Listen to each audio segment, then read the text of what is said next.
আসসালামু আলাইকুম, সবাই কেমন আছেন? তো আজকে আমি সবজির খিচুড়ি রান্না করছি। তো সবজিটাকে একটু তেলে ভেজে নিয়েছি পেঁয়াজ মরিচ দিয়ে। তো এখন খিচুড়িতে দিয়ে দিলাম।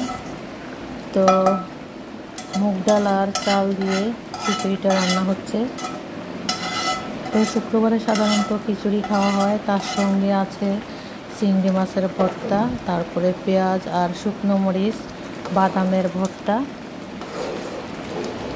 তো আজ এই পর্যন্তই। সবাই ভালো থাকবেন, সুস্থ থাকবেন। আল্লাহ হাফিজ। আসসালামু আলাইকুম।